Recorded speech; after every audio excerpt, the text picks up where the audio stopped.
فتنوں کا دور ہے اور اس کا علاج آپ علیہ السلام نے کیا؟ حضرت علی نے فرمایا جب دیکھو تم کہ لوگ نماز کو چھوڑنا بالکل آسان سمجھتے ہیں، بہت آسان ہے یار، کھلے عام چھوڑنے لگے، کھلے عام۔ اس دور کے تو منافقین بھی نماز کھلے عام نہیں چھوڑتے تھے، اور آج ہمارے نزدیک زندگی بھر نماز نہ پڑھے کوئی شخص تو ہم اس سے بیزار بھی نہیں ہوتے۔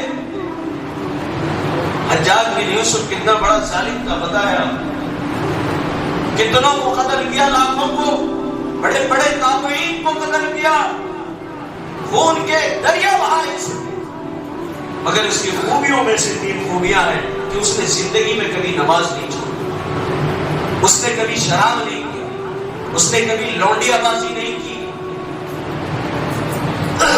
یہ 3 خوبیاں اس دور کے منافقین، بڑے سے بڑا فاسق اور فاجر ہو نماز نہیں چھوڑتا۔ آج ہمارے نزدیک ایسا ہو گیا، وہ چاہے جتنا بڑا گنہگار یہ نماز کو چھوڑتا ہے تو اس کو گنہگار میں شمار ہی نہیں کرتے، ہم اسے عیب ہی نہیں سمجھتے۔ حضرت علی نے فرمایا کہ جب سرکاری خزانے میں لوگ چوری کرنے لگے، آج کیسا لوٹا جا رہا ہے قوم کے مال کو، قوم کی امانت میں کیسی خیانت ہو رہی ہے آج،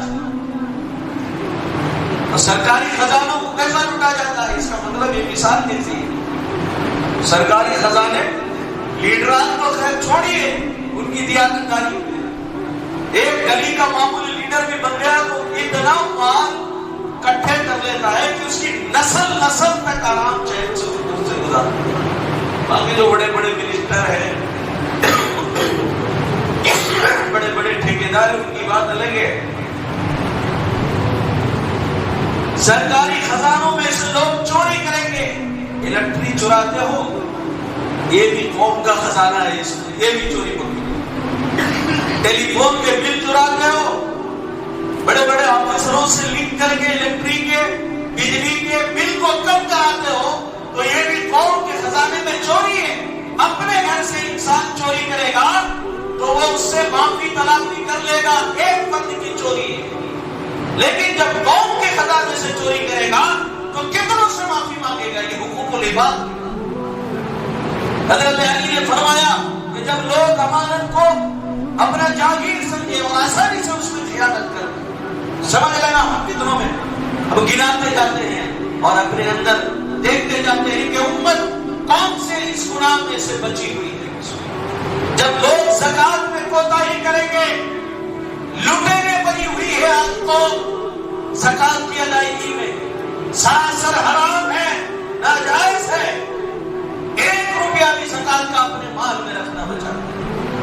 لوگ اسے تاوان سمجھیں گے، ٹیکس سمجھیں گے، اب دل سے نہ سمجھ سے ہی جب مال کو چراتا ہے زکات کو، تو ایک تو سمجھ کے چراتا ہے کہ بوجھ لگتا ہے دل میں، نکالنے میں جب بوجھ لگا تو وہی تو ہے، اس کو ایک بوجھ سمجھا، ٹیکس سمجھا، تاوان سمجھا، اسی لیے تو چرایا۔ کہا چوروں کا غلام بنے گا، ماں کا نافرمان بنے گا، دوست کے سر پہ ہاتھ پھیرے گا، ہمدرد بنے گا، باپ کو تکلیف دے گا۔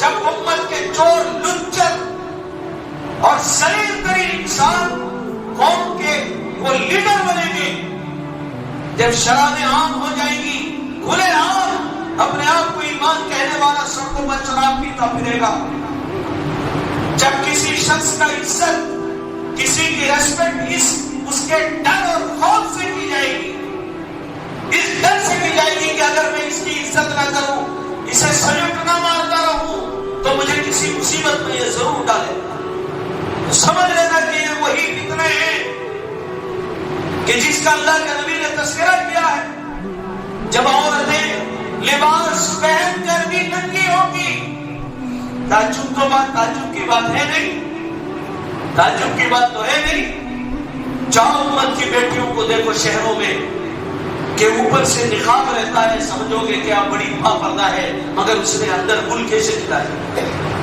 یا بنی آدم قد انزلنا علیکم لباسا یواری سوالکم وریشا، اللہ فرمائے میں نے تو لباس اس لیے اتارا کہ تاکہ تمہارے صدر چھپ جائیں، تمہارے زینت بنے تمہارے جسم کے لیے. تم پہن کر بھی ننگے ہو نہیں. جب شراب عام ہوگی اور جب رشوت دیے جائیں گے بڑے بڑے ٹھیکیداروں کو، آفیسروں کو، اور اس کا نام گفٹ تحفہ ہدیہ رکھا جائے گا، جب سود کو لوگ تجارت سمجھنے لگیں گے کہ یہ بھی تو ایک تجارت ہے، اگر اسے چھوڑ دیں گے تو ہماری تجارت ٹھپ ہو جائے گی. اور اللہ کے نبی نے فرمایا کہ یہ تمام چیزیں ہیں کہ انسان بیوی کی اتباع کرے گا، ماں کی نافرمانی کرے گا، باپ کی نافرمانی کرے گا، شراب عام، زنا عام، سود عام، رشوت عام، مرد عورت کی نکاری کرے گا، عورت مرد کی نکاریاں کرے گی. مسجد کے اندر آوازیں بلند ہوں گی. آپ دیکھو مساجد کے اندر کیا ہوتے ہیں،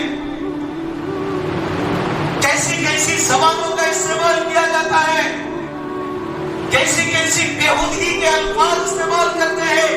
کیا خدا کا گھر تمہارے ان گندے زبانوں کے استعمال کے لیے کیا گیا ہے یا بنایا گیا ہے یا اللہ کا ذکر کرنے کے لیے؟ دوستو یہ فتنے آئیں گے اور یہ فتنے آ چکے ہیں، ہم اس میں مبتلا ہیں. حضرت علی نے فرمایا کہ اگر ان 15 بیماریوں کو دیکھ لو تو سمجھ لینا کہ اب تم انتظار کرو کہ آسمان سے اللہ آگ برسائے یا پتھر برسائے یا زمین پر زلزلے آئیں گے. نہیں آ رہے جھٹکے، زلزلے نہیں آ رہے. اللہ کے نبی نے فرمایا کہ ایسے وقت میں امت مسلمہ بزدل بن جائے گی. صحابہ نے عرض کیا اللہ کے نبی بزدل کیسا؟ صحابہ میں تو بزدلی تھی ہی نہیں، ان کے اندر تو بزدلی تھی ہی نہیں. تو وہ تعجب کرتے تھے کہ اللہ کے نبی بزدلی کیسے؟ ایمان والا اور بزدل.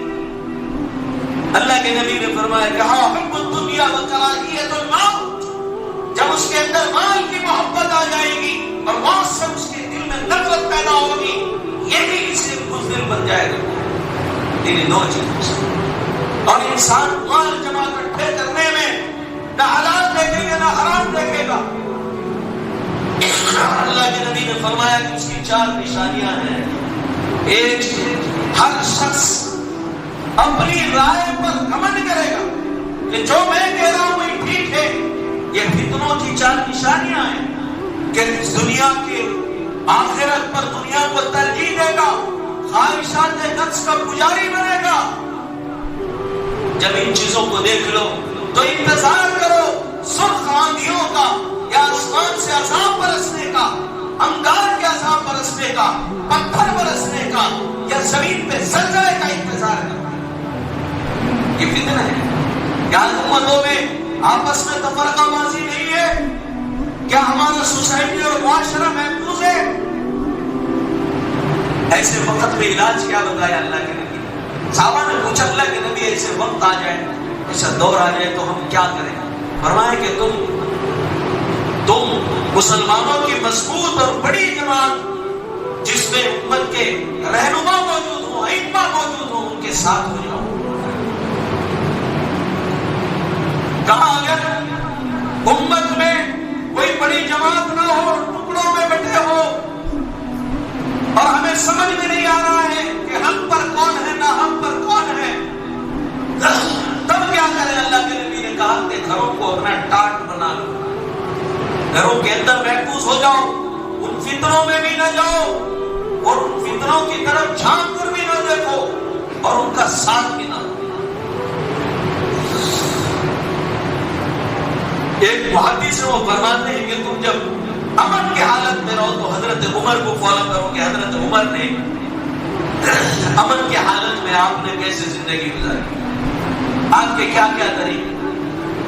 اور جب فکروں کے دور میں ہو اور تمہیں سمجھ میں نہ آئے کہ حق کیا ہے باطل کیا ہے، آج یہ دور آ چکا ہے.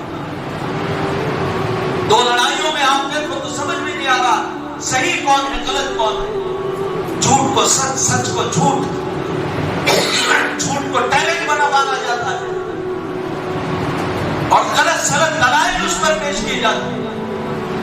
دیر سے وقت ہے. اگر سمجھ میں نہ آئے تو حضرت عبداللہ بن عمر کے طریقے پر عمل کرو. عبداللہ بن عمر خلافت راشدہ کے اخیر میں، میں نے اس سے پہلے بھی تذکرہ کیا تھا، بڑے فتنے آئے حضرات صحابہ اکرام کے درمیان. حضرت علی اور معاویہ کا فتنہ، حضرت علی اور حضرت عائشہ صدیقہ رضی اللہ تعالیٰ عنہ کا فتنہ، لیکن ان کے فتنے جو تھے وہ ہمارے لیے ایک سبب تھے. السلام علیکم ورحمۃ اللہ وبرکاتہ.